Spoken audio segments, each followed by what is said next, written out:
Bonjour à tous, bienvenue sur Crypto Signal. Aujourd'hui, on va faire une vidéo sur la clôture mensuelle, tout simplement, de Bitcoin. Pourquoi ? Parce que on vient de clôturer un mois, donc c'est logique de le faire. Et on est lundi, donc on va faire aussi la clôture weekly.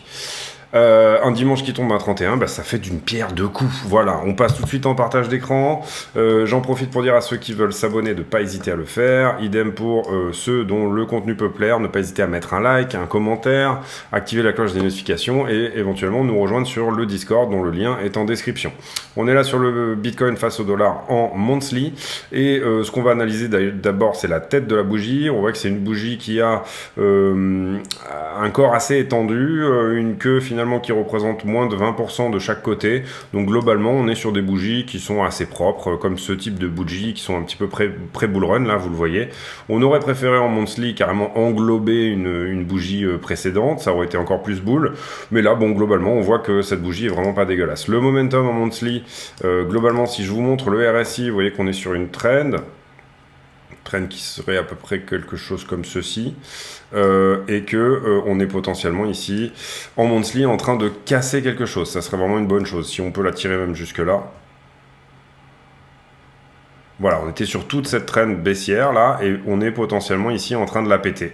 Donc ça c'est vraiment une très bonne chose, on la pète par le côté, mais ça veut dire on n'ira peut-être pas forcément ici dans une zone beaucoup plus basse. Vous comprendrez qu'en monthly, on a peu d'historique ici sur Bitcoin, j'aurais peut-être dû faire mon analyse d'ailleurs sur l'index pour avoir un petit peu plus d'historique, mais globalement en monthly, en 41 de RSI, ce sont des niveaux qui sont très très bas.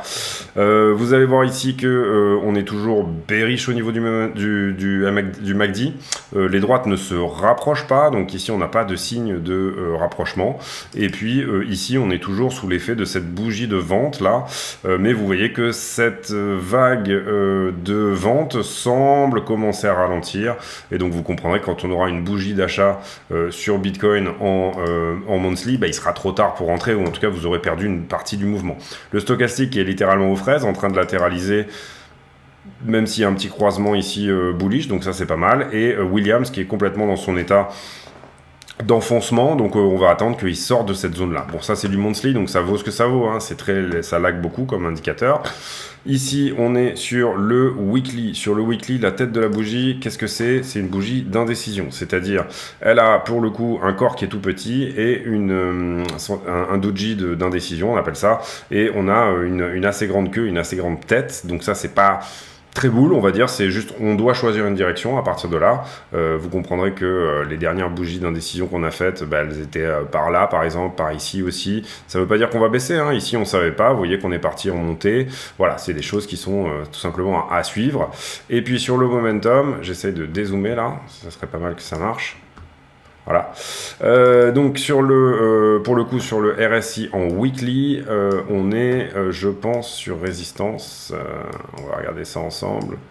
Si on regarde bien la trend de RSI là, hop, on va prendre celle-ci. On s'approche pas loin d'une résistance, donc ça c'est vraiment quelque chose ici à voir. Se faire rejeter pour retourner ici à des niveaux, vous comprenez que là on était aux 17 000 $, hein, et c'était le plus bas de RSI de quasiment toute l'histoire de Bitcoin. Donc voilà, ça serait quand même forçu de faire ce mouvement-là. Ici, vous voyez qu'on a une divergence haussière qui est très avérée en weekly, là, comme ceci, hein, les mouvements de vente qui se font de moins en moins forts. Ça, je pense, c'était le mouvement de l'été dernier. Ça, c'était les deux mouvements de vente qu'on a eu. Vous voyez ici, mouvement de l'été dernier, donc les 1 an. Ici, les deux mouvements de vente qu'on a eu. Donc, ce mouvement-là était plus fort que celui-là en termes de momentum, et celui-là était le plus fort des trois. Toujours en weekly, très joli, le point d'achat ici sur le Cypher, la vague qui remonte, le money flow qui commence à s'inverser, donc ça c'est vraiment plutôt joli. Ici, idem, on a le stochastique qui sort de son état de survente et qui probablement va revenir faire un tour dans la zone de surachat. Vous voyez qu'en weekly, en général, les mouvements sont assez propres, à part ici où on avait eu quelque chose de mi-figue, mi-raisin, mais sinon, globalement, on fait des allers-retours et c'est très bien comme ça. Et sur Williams, on n'est pas loin de rentrer dans la zone de neutralité, c'est-à-dire qu'on n'est pas loin de sortir d'un état d'enfoncement, comme ça avait été le cas ici autour du 28 mars, et vous voyez que ça nous avait donné cette espèce de rallye raté là qu'on avait eu sur Bitcoin. Voilà pour le momentum en weekly. En daily, on l'a fait hier et globalement, je pense qu'il n'a pas énormément changé. C'était plutôt moche hier.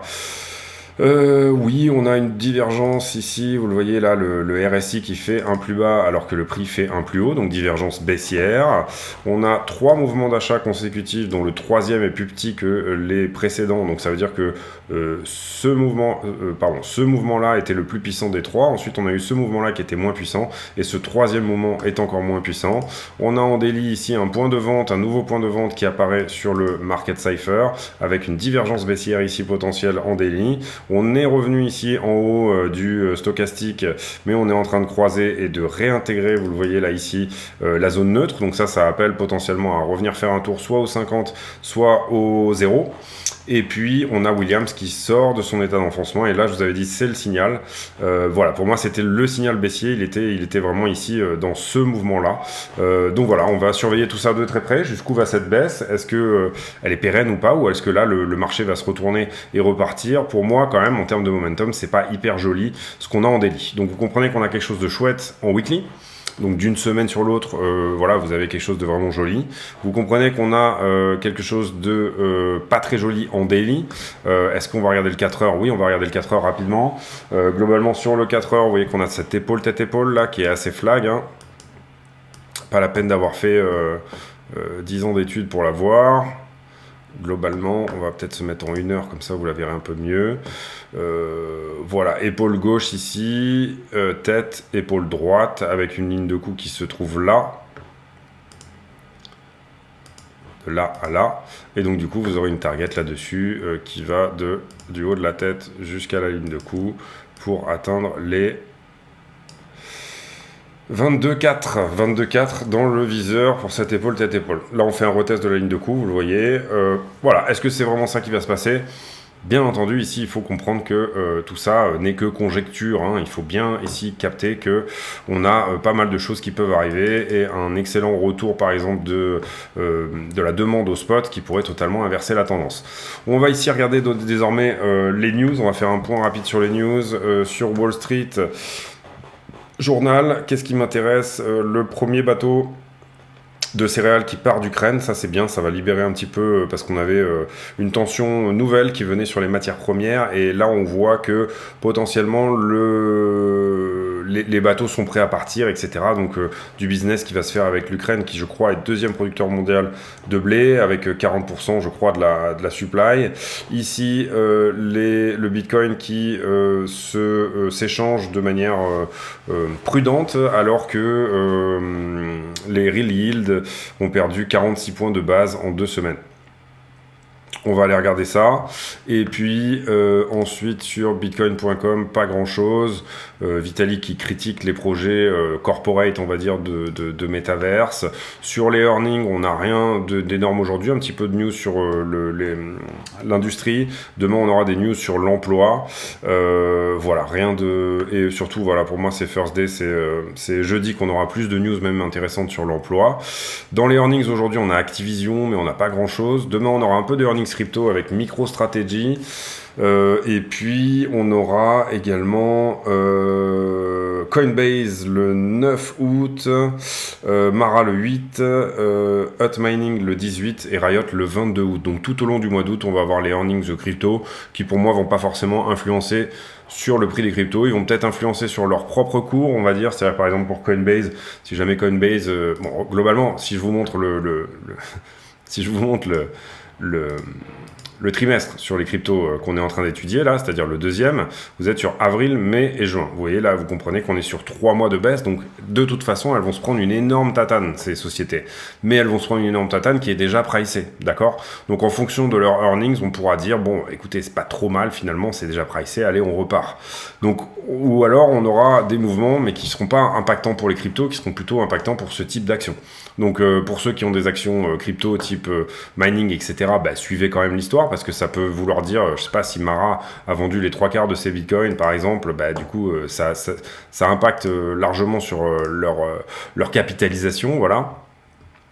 Bon bref, je passe là-dessus, sinon on va faire beaucoup sur ce point-là, et c'est pas tellement la peine, c'est pas tellement le but de la vidéo d'aujourd'hui. Globalement ici, on le voit, donc on a en fait eu ces infos qui sont sorties là, dont je vous parlais sur le côté manufacture, et apparemment elles grossissent à leur rythme le plus lent depuis 2 ans.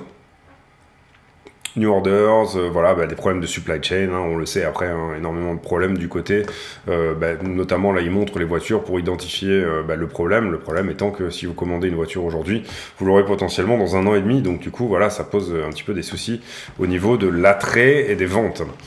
On a fait le point sur Bitcoin, on va rapido faire le sentiment carnet d'ordre, rien à dire de plus qu'hier, c'est à dire qu'on a pas mal d'ordres qui se sont faxés ici, et ça c'est plutôt une bonne chose, autour des 22 500, donc ça peut aider le prix à temporiser aux 22 500 si jamais le prix décide d'y aller. Pour les options, un max pain price à 23 000 pour vendredi prochain. Sur les perps, enfin les marchés en levier, je vous ai déjà fait ici le point, c'est-à-dire que globalement on a une latéralisation ici, donc pas grand chose qui se passe. J'ai étudié un petit peu tous les points de funding qui augmentaient, etc. Ils ont tous plus ou moins été pris. On a un gros point ici à venir travailler. Vous voyez que depuis que j'ai mis cette ligne, le prix est en train de venir le chercher, et il s'est retourné dessus. Et on a potentiellement ici un point à venir chercher également au 22 940. Principalement, ensuite on va aller sur iBlock et on va analyser les leviers. Vous voyez que au travers de toute cette baisse là ici, hier on avait 10 milliards à liquider en levier, et désormais on en est plutôt à 7 milliards. Donc on a pris 30% ici de tout l'open interest qui était en cours. Donc ça c'est plutôt une bonne chose. Ici on a cette très grosse position qui va disparaître du radar. Donc ça veut dire que probablement que le delta va diminuer, puisque iBlock ne nous donne que ce qui est en position depuis 5 jours. Donc du coup à suivre, mais cette position pour moi n'a potentiellement pas pris profit, donc on pourrait ici venir la chercher. C'est une très grosse position, vous voyez les gros points rouges là, tout ce qui est rentré là ici n'a pas été nettoyé, et globalement cette position là correspond à un déséquilibre de prix. Si je vous montre le moment où le prix est parti,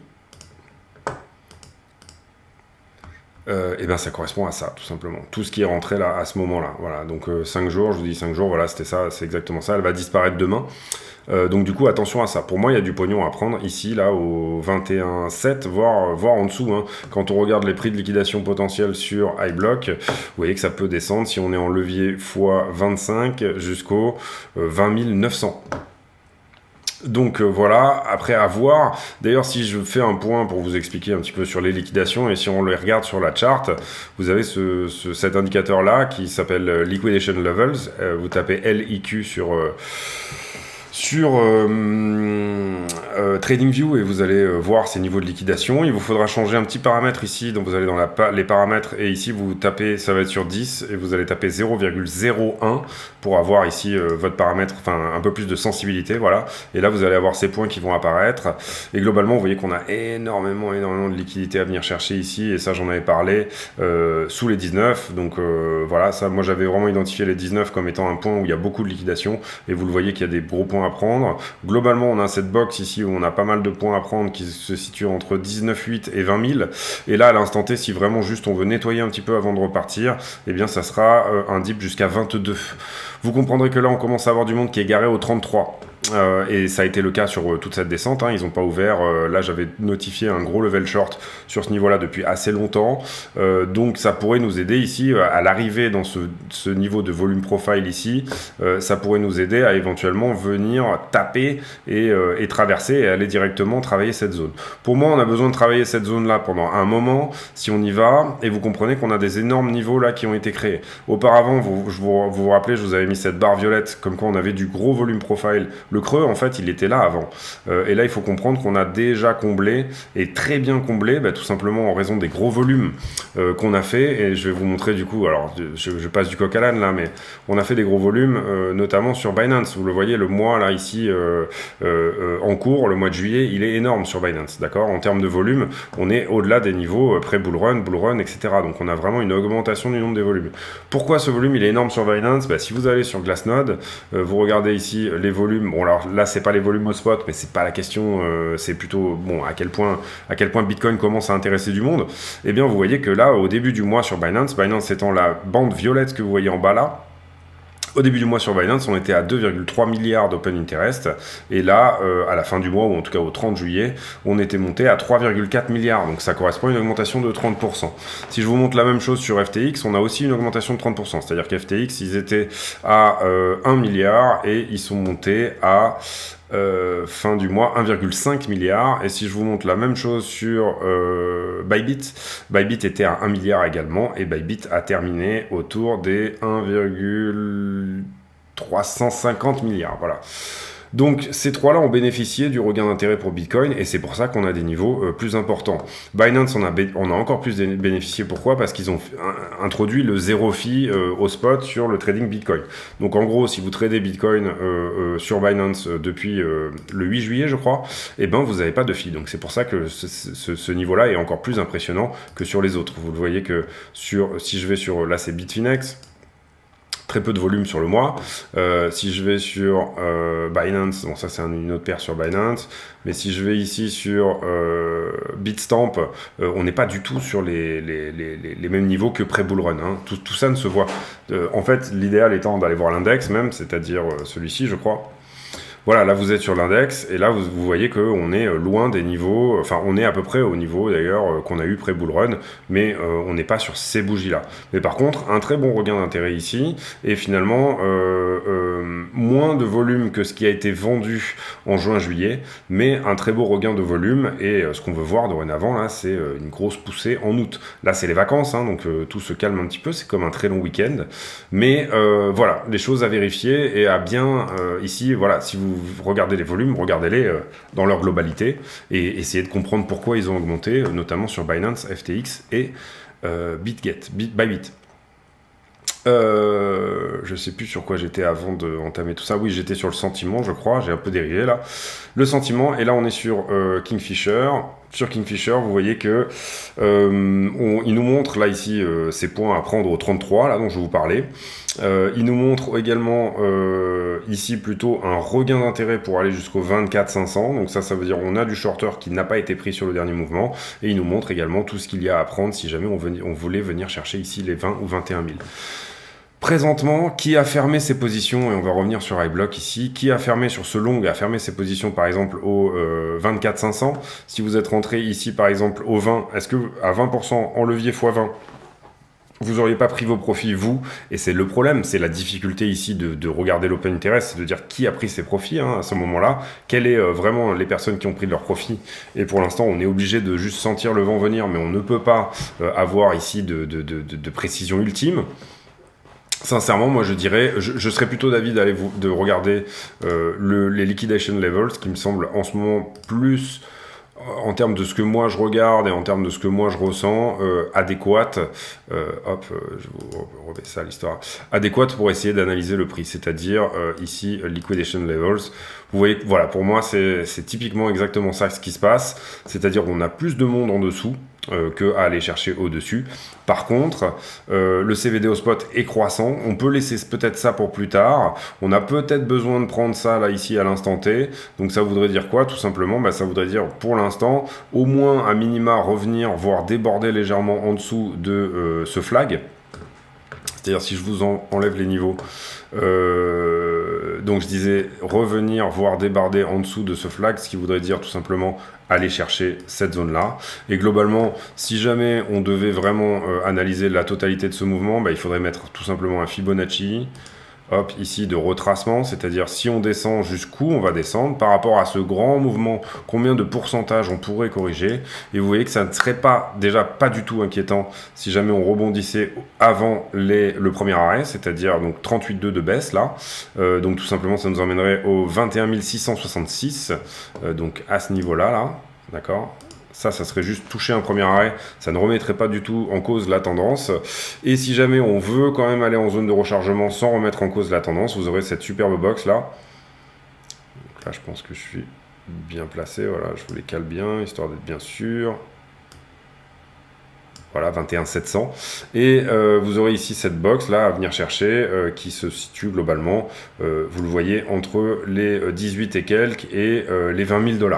Si jamais on vient chercher cette zone de rechargement là, ça ne veut pas dire que le mouvement est mis en retrait. L'hypothèse la plus probable pour moi, c'est de ne pas aller en zone de rechargement et de ne pas s'arrêter au premier arrêt. Donc ça veut dire quoi? Ça veut dire plutôt aller chercher une zone 2 d'Elliott, zone 2 d'Elliott qui en fait est ici, c'est-à-dire un rebond entre les 0,5 et les 0,618 de Fibo. C'est-à-dire globalement là le niveau bleu que vous voyez ici qui correspond à 20 370 et qui est en fait la target pile poil d'une expanding flat. Donc ça c'est un peu complexe. Mais voilà, pour moi, le vrai bottom, il aurait dû être là. Il est plus ou moins là d'ailleurs avec des déviations. Mais globalement, revenir chercher ici les 20 370, c'est vraiment quelque chose que je mets sur la table. Aller jusqu'au 19 ne remet pas en cause le mouvement et est tout à fait possible parce que comme vous le voyez, il y a effectivement de la liquidité à venir prendre. Hein, et vous comprenez là ici jusqu'à 18,3. Mais surtout, ça va dépendre de qu'est-ce qui se met en place entre. Est-ce qu'il y a énormément de shorters qui rentrent dans l'histoire, auquel cas le prix va certainement venir les chercher, etc. et qui ont fait souffrir ici. Parce que là, vous avez des acheteurs, des gens qui viennent d'acheter, qui sont actuellement, par exemple, en souffrance, et vous allez avoir ici du monde qui va également shorter cette histoire. À quel moment le marché décide que, boum, c'est reparti. Donc le marché peut décider ça, mais c'est aussi la demande au spot qui va ici intervenir.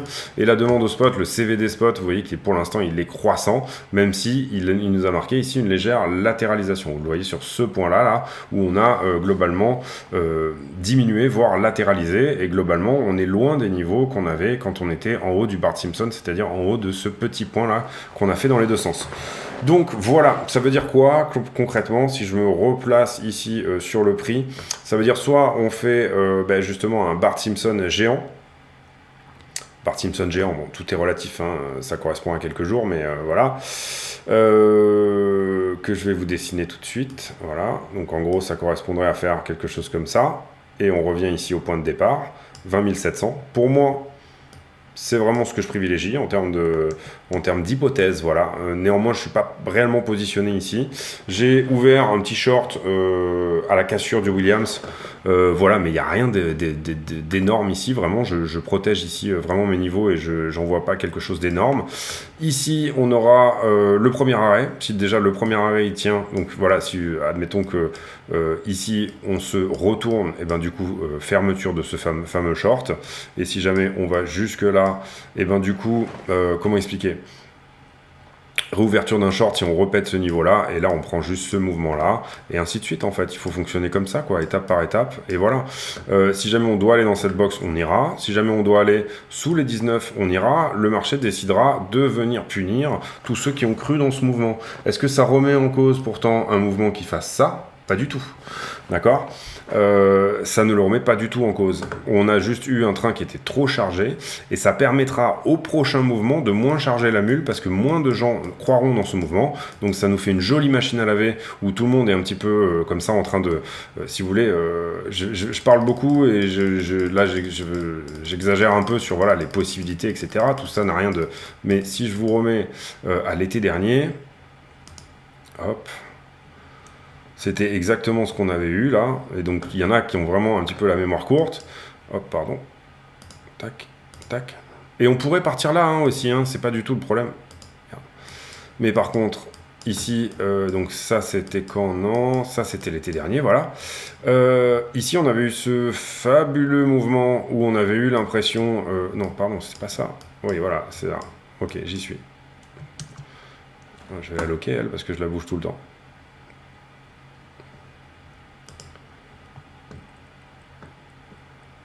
Voilà. Donc du coup, on est bien sur l'été dernier.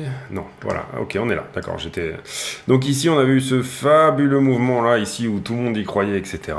Derrière, on s'était retourné, et vous voyez que le prix était parti ici doucement, on va dire, enfin si on peut appeler ça comme ça, voilà, assez doucement. Là, et là vraiment on avait pas mal de monde qui commençait vraiment à y croire, à se dire que ça y est, on venait chercher à minima ce niveau là, etc. On avait ce joli W qui était créé, et puis en fait derrière on a dégueulé sans dépasser, sans faire réellement voilà le vrai spring si vous voulez, sans dépasser réellement cette bougie du plus bas, et c'est typiquement ce que pourrait nous donner également le prix cette fois-ci, c'est-à-dire typiquement justement revenir mettre ici tout le monde d'accord autour des 18 et quelques, et là on aura beaucoup de monde qui croiront pas dans cette histoire, beaucoup de monde qui vont shorter ici en se disant ça y est on va aux 10 000, À quel moment les gens vont décider de shorter en se disant on va au 10 000, bah, au prochain, au 20 734 si on les dépasse. Vous comprenez que là, il va y avoir un switch et globalement, il y a un niveau psychologique aussi, même des 20 000 dollars qu'il faudra surveiller. Mais si jamais c'est le cas, bah, là, ça veut dire que oui, sans problème, on peut retourner autour des 18,5 et prendre un petit peu tout ce petit monde. Donc globalement, voilà, attention un petit peu à ces choses-là. Par contre, si vous n'êtes pas en position aujourd'hui, ça veut dire que vous avez loupé quelque chose. Hein. Moi, j'ai acheté les 18,5. Je les ai achetés en amont même. Voilà, mais il faut à un moment donné être dans ces positions et dans ces baskets. Je sais plus où c'est que je lisais il n'y a pas très longtemps. En fait, investir en ce moment sur les actions, ça correspond à rentrer dans sa maison en feu et prendre un petit peu ce qu'on peut, quoi. C'est celui qui a un petit peu, les coronesses d'y aller. Et ben du coup, c'est lui qui va faire des gros gains. Et puis celui qui regarde un petit peu la baraque brûlée et qui se dit bah j'irai quand le feu sera éteint, et ben à ce moment-là, bien entendu, il va minimiser ses gains, voire potentiellement ne pas gagner. Si vous attendez même que la baraque soit toute pimpante, reconstruite, etc., avant de rentrer dedans, vous rentrez sur une parabole, et puis là, du coup, vous vous faites littéralement enfler. Donc le concept, là, évidemment, c'est d'être en position, hein, c'est ce qu'on avait expliqué sur la chaîne pendant assez longtemps. Voilà, après, on n'aime pas trop la structure qui se dessine là, ça, c'est quelque chose que j'ai dit aussi réellement depuis le départ, hein, depuis plusieurs semaines, je le dis. Est-ce que ça veut dire nécessairement qu'on va pas juste retaper le premier arrêt ici et repartir? Sincèrement, c'est tout à fait possible, et ça serait génial d'ailleurs. Hein, ça serait vraiment une super possibilité, c'est-à-dire que là, autour des 21 693 dollars, hop, on fait juste ce petit mouvement là ici pour venir chercher, et vous comprenez aussi ici que si je vous prends ce mouvement là, on vient chercher les 0,618, d'accord, ici, on vient chercher la zone de rechargement, d'accord, là personne n'a pleuré pour dire que c'était fini, je crois, enfin en tout cas je me rappelle pas, ce mouvement là, ici, hop. Même chose, on vient chercher sous la zone de rechargement, on vient même chercher les 0,90. Donc là, vous comprenez qu'on a fait quasi une deuxième touchette ici. Ce mouvement-là, si j'y arrive, on vient chercher pile la zone de rechargement au dollar près, les 0,618 au dollar près. Donc tout simplement, celui qui voudra jouer la continuation de tendance, potentiellement, aura un point d'entrée au 0,618, c'est-à-dire au 22,138. Voilà, celui qui veut vraiment ici jouer plus ou moins la continuation d'un canal, ne devra pas jouer cette résistance-là, mais il devra jouer les 0,618.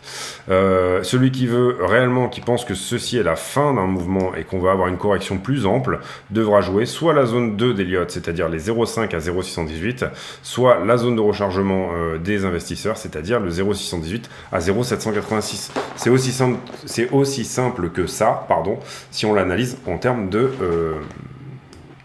Fibo. Ici, vous voyez qu'on avait cette résistance, double résistance là, donc le haut du drapeau et également cette ligne jaune qui date depuis désormais fin 2020. Eh bien, vous voyez qu'on est rejeté par ça. Hein. Pour moi, le rejet, il est à peu près dans la zone là. Hein. Vous comprenez quand on regarde une droite qui évolue depuis fin 2021, c'est ça? Attends, elle part d'où la jaune? Elle part d'ici, depuis le 21 septembre 2021. Voilà, là on est en log. Voilà, on n'est pas au dollar près, hein. On est là, ici, on était à 675, allez, à 400 dollars près, on l'a pas touché. C'est pas grave, hein, c'est pas un drame, on considère toujours que c'est quand même une touche. Donc du coup voilà, ça c'est important à comprendre, on s'est fait rejeter par ça et c'est normal. Pour moi le premier signal haussier il est quand on passera cette droite jaune et le deuxième il est quand on passera cette droite rouge.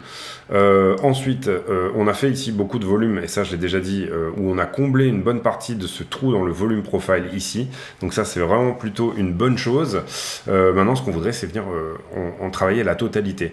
On peut très bien ici par exemple se faire repousser par cette droite au 22 et revenir travailler ici la zone des 28. Je vous l'ai dit aussi, il y a beaucoup de liquidités au 33, donc ça c'est très important à comprendre. Donc du coup, si on va au 28, on a quand même des petites chances de faire au moins une mèche qui viennent toucher les 32,5, 33. Donc pour ceux voilà, qui considèrent que... ceux qui par exemple là ont payé les 17, 18 et finalement veulent ici autour des 33 ben, réétalonner un petit peu leur portefeuille, etc. C'est tout à fait quelque chose qui est dans les tuyaux. Donc c'était une longue analyse là ici sur Bitcoin, mais ça me paraissait important de le faire à cette clôture monthly et voilà d'avoir un énorme point là-dessus. Demain on ira voir plus l'Ethereum. On va regarder là un petit peu qu'est-ce qu'on a liquidé ces derniers temps. Vous voyez qu'on a, encore une fois, sur les dernières 24 heures, plus de liquidation sur Ethereum que sur Bitcoin. Donc ça, c'est très important à comprendre. 174 millions de liquidés. Et je vous dis qu'en ce moment, il faut énormément regarder Ether. On va d'ailleurs le faire parce que je suis pas, voilà, pas à ça près. Globalement, pour moi, sur Ether, on a ici cette grosse box où trop de monde est rentré. Là, vous le voyez, c'est la box de funding qui est là. Et c'est la box ici où l'open interest part en vrille sur un funding qui augmente en positif. Donc là, ici, on a du monde à nettoyer si jamais on veut que Ether reparte light. Si on veut qu'Ether repart light, il faut aller passer sous les 1500. Pour l'instant, on est à combien? On est à 1680. Voilà, pour moi, c'est vraiment le niveau que je surveillerai de près. On voit ici au niveau de l'open interest qu'on a quand même, vous le voyez là, l'open interest est revenu à ces niveaux de quasi quand on était au 1582. Donc ça, c'est plutôt une bonne chose. Ça veut dire qu'il y a eu de l'argent qui a été pris là, à ce niveau-là. Et puis, on pourra enlever ce niveau-là puisque pour l'instant, il a été pris également. On va faire les niveaux sur Ethereum également. Donc, niveau sur Ethereum, ici... Ici, j'ai une augmentation du funding et une augmentation de l'open interest. Ça veut dire qu'on a des longs qui sont rentrés. Donc, on avait un niveau de long à prendre là. Vous voyez qu'il a été travaillé. Ici, c'est l'inverse. Ça diminue. Donc, j'aurai un niveau de short à prendre ici. D'accord? Là, il y a eu du shorter. Tac. Et ensuite, ici, on déleverage. Donc, c'est normal que le funding passe négatif. Mais je ne vois pas d'extrême augmentation. On va peut-être faire ici un petit refresh pour avoir quelque chose de plus clean. Voilà. Donc du coup, on a dit quoi? Là, très forte augmentation de l'open interest avec un funding négatif. On était où là? Ah oui, c'est celui-là que j'ai fait là, juste avant, d'accord. Donc là, ok.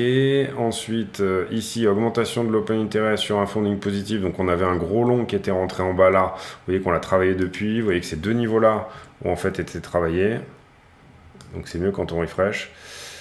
Celui-là et celui-là. En termes de stop loss, hein, encore une fois, on va peut-être faire même quelque chose de tout simple. C'est-à-dire qu'on va les mettre en trétillé. Sur Ether, on va vraiment jouer là énormément. C'est-à-dire qu'ils ont été pris, mais pas les niveaux de liquidation. Donc sur Ether, on va vraiment bien suivre l'histoire, parce que pour moi, c'est vraiment primordial. Ok, et ensuite, là, tac, on remonte, à nouveau de l'open interest qui se manifeste ici sur du short, donc on a du gros niveau de short à venir prendre là, ça c'est plutôt une bonne chose, si on veut que le prix se retourne ici, tac, donc jusque ici, là, ici, à nouveau, mais en augmentation de funding, niveau de long qui a été pris depuis. Ici, deleveraging, donc on deleverage du longueur, mais vous voyez que l'open interest augmente quand même, le funding, pardon, augmente quand même. Donc là, on aura un niveau de long à prendre théoriquement par là. Hop, en rouge. Et je laisse les niveaux là parce que nous, ce qu'on veut savoir, c'est où sont les poches de liquidité. Donc, on va essayer de trouver des prix de liquidation après par la suite. Et puis ensuite, là, ici, réaugmentation du funding avec un open interest positif. Donc, en gros, vous aurez un niveau de long à prendre ici. Alors, en gros, il est là et là, mais bon, c'est pas grave. Vous voyez qu'ici, on simplifie. Et si jamais je vais voir sur Ethereum, et ça sera une vidéo assez longue, et je m'en excuse, mais c'est comme ça vient aussi avec la pensée, hein, ce type de vidéo. Parfois on s'étale, mais voilà. Si jamais on regarde les niveaux de liquidation sur Ethereum, vous voyez qu'on s'approche. Alors on va ici se mettre plutôt en 4 heures, histoire de bien voir l'histoire. Voilà, on s'approche ici du niveau des 2000 $, c'est-à-dire qu'on est en plein dans le creux ici du niveau des liquidations, et vous voyez que ça correspond un petit peu à ce que je vous disais. Alors moi j'identifiais un niveau plutôt à aller sous les 1005, là en gros on nous dit que, je vous avais parlé de 1284 aussi, et bien vous voyez que c'est effectivement l'idée là, hein, vous le voyez sur ce niveau-là, que effectivement il y a une grosse boule à prendre, et bien entendu on a quelque chose à prendre jusqu'aux 976 $, et ça c'est normal, c'est un petit peu comme sur Bitcoin. À l'instant T, en tout cas, si on nettoie, on pourrait nettoyer jusqu'aux 1560, donc ça je vous avais parlé, il y a un niveau à prendre sous les 1005, il y a aussi un autre niveau à prendre à 1284, c'est ce que je vous montre également souvent, quand je vous montre plutôt ce niveau-là, c'est-à-dire que là, on va enlever les liquidations là pour le coup. Là sur Ether, il y a un support qui n'a jamais été réellement, véritablement testé. Et en gros, vous avez une box ici, qui correspond d'ailleurs à une box en weekly, à une résistance en weekly. Hop, qui est la résistance blanche, là, voilà, celle qui est notée en blanc. Vous le voyez ici, là on tape dessus, ici clôture weekly, là on revient rebondir dessus. Entre-temps, on ne vient plus la chercher, par contre, à l'instant T, elle rejoue à nouveau, et elle est très exactement à 1319 $. Donc entre 1319 et 1284, on aurait potentiellement ici quelque chose à venir chercher, ou en tout cas on aura un niveau de support qui pourrait tenir, et puis à l'instant T, revenir taper les 1005 pourrait donner un peu d'air à Ethereum, de manière à repartir plus léger pour aller chercher des nouveaux plus hauts.